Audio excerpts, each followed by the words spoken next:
So from a rehab perspective, I start every rehab with a clear plan, and this is how we arrange, or how I arrange the rehab plans, which is generally across 7 phases. So that starts from prepare phase, where the aim is to overcome the trauma of the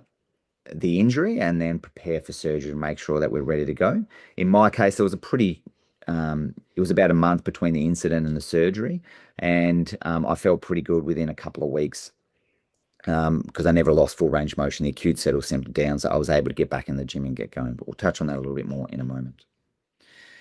Then we go into the recovery phase, settle the knee down, regain range of motion, maintain your muscle mass, and build up weight bearing exercises before we go into reload phase, get back into the gym, start to develop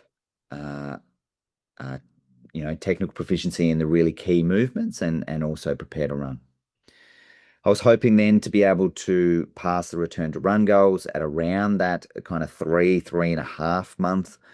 mark, which then in rebuild phase means returning to running, developing jumping and hopping ability,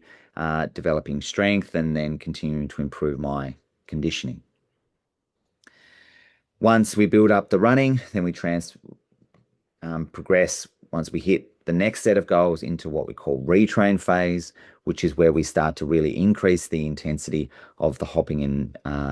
hop and jump training, continue to work on the strength in the gym, but the big change being introducing change of direction and agility performance before reintegrating back into sport if I was choosing to do that, or really trying to ramp up my desired activities, and then a full return to activity, which is then focusing on making sure that we have a solid plan going forward at how somebody is going to continue to manage their knee in the future. So that's a basic overview of going through each of the phases, and we'll touch on those a little bit more as we go.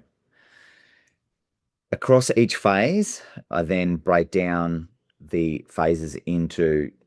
5 main key areas. So these include the strength training component, the jump and land component of somebody's program, conditioning in terms of their cardiovascular conditioning, running and agility, whether that's from walking all the way through to beginning to run, and then into change direction, and then into chaotic sport environments, and then finally sport training. So what can somebody do from a sport training perspective as early as possible, and then build on that as they then progress into return to training in restricted fashion, return to full training, and then eventually return to sport. So each phase is then broken up into has a component of the rehab is addressing each of those 5 factors. Each phase is then concluded with passing a set of progression criteria, and we set clear time frames at the start to make sure that we're progressing as expected, with obviously the understanding that a person would not be able to progress unless they demonstrated ability to pass the progression criteria.